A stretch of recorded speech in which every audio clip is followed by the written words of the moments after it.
Olá, muito bom dia. Hoje eu vim falar sobre fundo de garantia, essa poupança compulsória que é feita por quem trabalha no regime CLT. Compulsória por quê, Evelyn? Porque ela não é opcional, né? O empregador ele precisa reter esse valor e depositar na conta do fundo de garantia do trabalhador, conta essa que o trabalhador não terá acesso por qualquer razão. Existem situações específicas, né, em que o conselho curador, que é quem administra o fundo de garantia, vai permitir que o trabalhador acesse essa conta. E hoje eu vou falar um pouquinho sobre isso. Quando você vai utilizar o seu fundo de garantia na compra de um imóvel, que é uma das possibilidades de você utilizar o seu fundo de garantia, a primeira coisa que você precisa ter em mente é que o fundo de garantia ele é um incentivo à moradia. Evelyn, qual que é a diferença de comprar um imóvel e incentivo à moradia?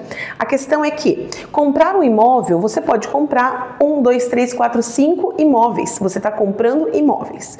A moradia implica naquela aquisição ser a sua única aquisição. Moradia é o imóvel que você vai utilizar para morar. Não é veraneio, não é investimento, não é para locação, é para você morar. E o fundo de garantia tem essa conotação.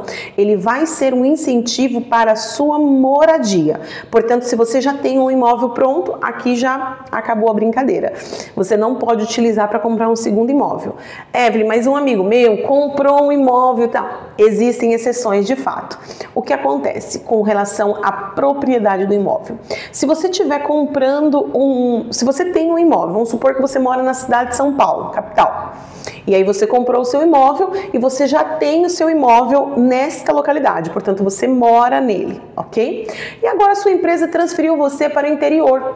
Você vai morar ou para outro estado, vamos pensar que você vai lá para o Rio de Janeiro. Agora você precisa de uma nova moradia no local onde você está trabalhando. Se aquele primeiro imóvel lá atrás de São Paulo estiver quitado, você pode comprar um outro imóvel utilizando o fundo de garantia nesta outra cidade em que você pretende morar ou trabalhar. Qual que é a distância dessas duas cidades, né? Existe uma regra para isso. Essas duas cidades, elas não podem ser limítrofes, né? Elas não podem fazer divisa uma com a outra e nem pode estar na mesma região metropolitana. Então, vamos supor, se você está na Grande São Paulo, eu estou morando em São Paulo, mas agora eu vou morar em Santo André. Não dá, é a mesma região metropolitana. Não, mas eu estou em São Paulo e vou morar em São José do Rio Preto. São regiões metropolitanas diferentes. Pode, ok? Uma outra possibilidade com essa questão de exceções quanto à propriedade de imóvel se esse imóvel que você tem hoje, ele é compartilhado com outras pessoas. Então, o que a regra diz? A regra diz que você não pode ter mais do que 40% de um imóvel. Então, vamos supor que você comprou esse imóvel junto com mais 2 irmãos. Então, você tem esse imóvel em 3. Você é proprietário apenas de 33% desse imóvel. Então, este imóvel não vai te impedir de você comprar um imóvel, né, utilizando o fundo de garantia. Tem muitas regras, mas eu acho que essas duas aqui já abrangem uma série de dúvidas dos nossos clientes.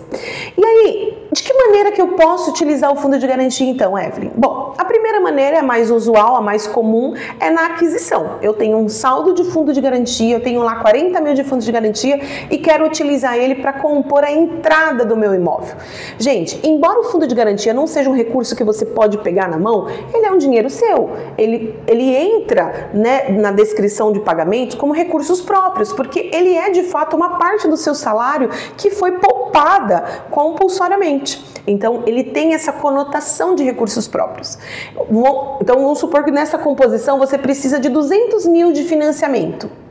Se você tiver o restante da entrada, você pode pegar 160 de financiamento e os seus 40 mil de fundo de garantia, você vai ter 200 mil para dar naquela parcela. Não, Evelyn, eu preciso de 200 mil de financiamento, mais os 40 mil de fundo de garantia. Também. Então, o banco vai pagar para o proprietário do imóvel os 240, porque o fundo de garantia, ele é um recurso que vai entrar para o vendedor, ele sai da conta do proponente e entra direto na conta do proprietário. Você não pega nesse recurso. Então, o banco vai entregar para aquele proprietário os 240 mil. Aí, você vai fazendo as suas contas, aí eu estou dando valores hipotéticos aqui, e você vai compondo, com base nesses valores, a sua situação, ok? E além desse momento, além da compra do imóvel, além do momento da compra do imóvel, quais são as outras modalidades que você pode utilizar o fundo de garantia? Bom, a segunda delas seria a amortização, que também não é incomum, né? Você já tem um contrato ativo, todo ano o trabalhador poupa em torno de um salário por mês, por ano. Um salário é um 14º, por assim dizer. Você pode usar esse valor e também amortizar na sua dívida que já está ativa. Fora isso, qual é a terceira modalidade, que essa é a mais incomum e eu gostaria de falar? É o que nós chamamos de PPP. Isso mesmo, pagamento parcial de parcela. Então vamos supor que você já tem um financiamento ativo, você está pagando R$2.000 por mês e você tem lá no banco 12 mil de fundo de garantia. O que você vai fazer? Você vai pegar, adicionar essa modalidade do PPP e você vai utilizar para as 12 prestações futuras a amortização direto na sua parcela.